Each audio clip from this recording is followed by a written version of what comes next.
Alam nyo ba na ang simpleng paghugas ng kamay ay pwedeng maging parang spa experience na parang nagpunta ka lamang sa isang spa salon at nagpa-relax.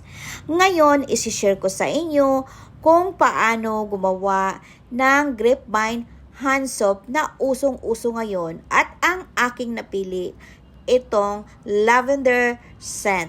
Halika, usap tayo. Welcome back to my channel. This is Madam Weng, Madam Secret, Madam at madaming alam na isi-share sa inyo mga pangga. Basta wag nyo lang kalimutan mag-follow, like, comment, share sa aking YouTube. Madami tayong mga pag-uusapan at marami din akong isi-share mga pangga, madiskarte sa buhay at kung paano maghanap buhay. So, samahan nyo ako sa aking journey at sana wag nyo ang kalimutan mag-subscribe sa aking channel mga pangga para mapag-usapan na natin. Hello mga pangga! Ayan, gagawa tayo ngayon ng ating grapevine na hand soap. So, ayan, kung napapansin nyo, tinali lang natin yan dito sa butas. Yan. Ayan.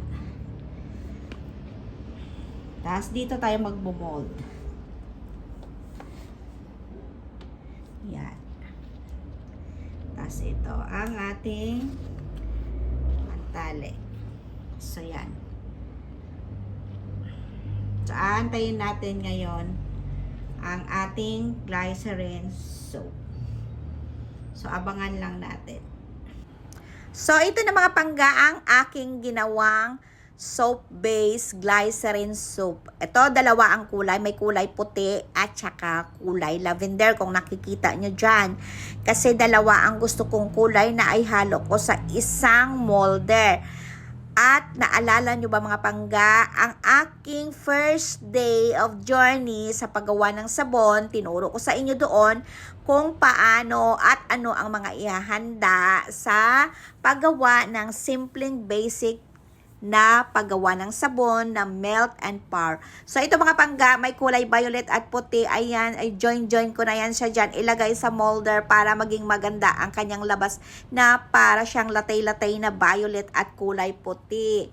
So, kailangan yan mga pangga ay talagang mag-level ang inyong soap liquid or sabon na natimpla dyan sa inyong molder para kapag nilagay nyo na ang kanyang takip, pantay, magkakaroon lahat ng laman ang molder na bilog. So, ayan, ito yung ang kanyang takip. So, kailangan ayusin nyo muna ang inyong pagpwesto ng takip, lalo na yang nasa loob niya na parang tali, nakakapitan ng sabon. Ayan, isisentro na natin yan dyan. So, ayan, at saka ilalapat-lapat natin, adjust natin ng konti. O, ayan. At pakiramdaman kung naglapat-lapat na talaga ang inyong takip. So, ayan mga pangga, medyo sobra-sobra yung pagkalagay ko dyan kasi pangalawang experience ko pa lang sa paggawa ng sabon. So, kailangan ko pala itimbang ng maayos kung ilan talaga ang magkakasya sa molder na ito. So, aking napagtanto na 40 grams ang kasya sa iisang lagayan. At ito naman ang kulay violet na puro na lang na aking nilagay. So, mga pangga, ang nilagay ko dyan, rose buds ng lavender. And then, lavender essential oil nilagay ko syempre para mabango.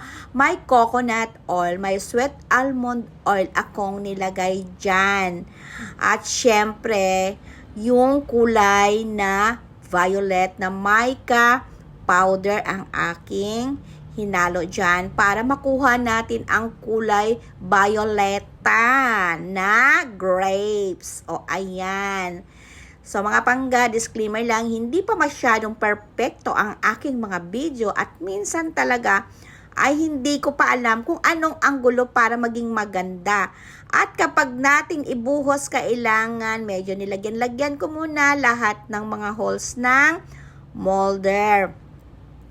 Pero mga pangga, ibubuhos ka lang din naman yan. Ine-experience ko muna kung maganda ba. Unahin ko ang mga bilog. Kung nakita nyo sa unang video, ay sinabay-sabay ko yung buhos sa gitna. Ito naman experience ko kung maging maganda ang resulta kapag nilagyan ko muna ng paisa-isa ang bawat hole ng molder at saka ko ilagay lahat.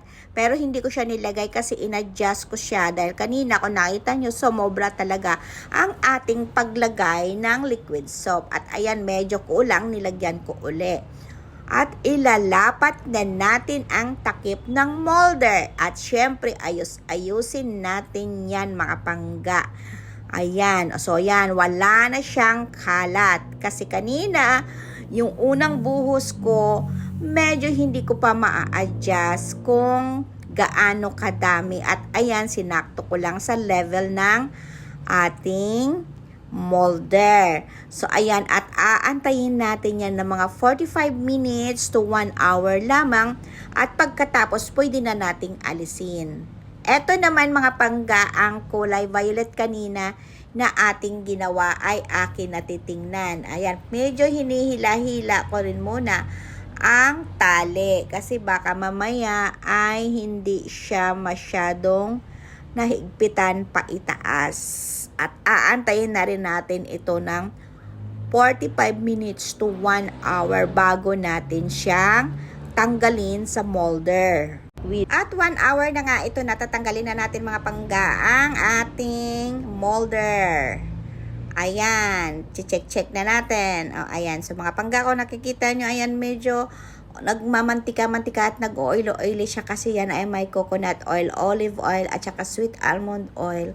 At liban dyan mga pangga, syempre mayroon talaga dyang lavender scent, nilagay natin na essential oil para maging mabango naman sa ating mga kamay. At kailangan siguraduhin natin na sakto lang ang paglagay natin ng mga essential oil sa ating mga sabon kasi kapag sumusobra mga pangga ay pwede ito makapag-erita sa ating mga kamay. Kaya dapat tama ang ating mga timbang or ingredients, pumapantay yan. Ayan na pa nga, nakita nyo yan, parang may ukay-ukaing isa.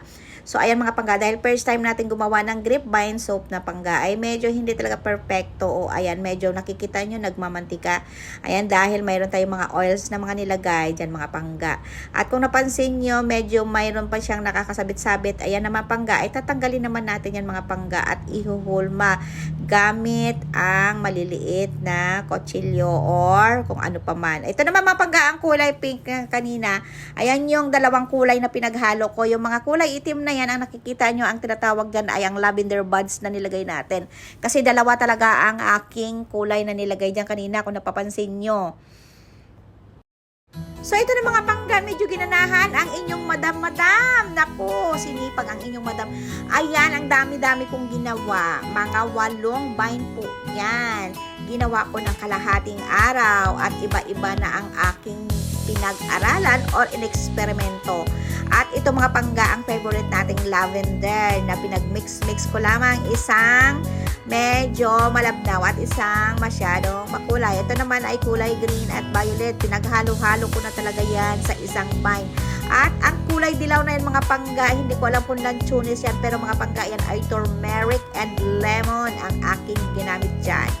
At ito pinaghalo-halo ko para medyo maganda-ganda naman siya tingnan at hindi boring. At syempre ang paborito nating lavender na naka-relax ng kamay, kung lagi kang pagod, napakasarap niyang amoy-amoyin. At nagkaroon din ako ng tinatawag nating coffee. Ayan. Kasi may kape doon sa kusina at yan ay aking ginawa at inalo dyan para maging coffee soap.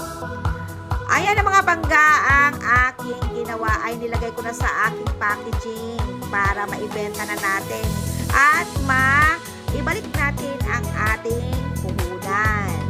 O ayan, di ba? Ang ganda-ganda, di ba mga pangga? Kaya gumawa na kayo. Salamat! Huwag kalimutan mag-subscribe sa aking channel mga pangga at sana magustuhan nyo ang aking mga video at sa mga susunod na mga video nga gagawin. Maraming salamat. Stay healthy po tayong lahat. Bye-bye!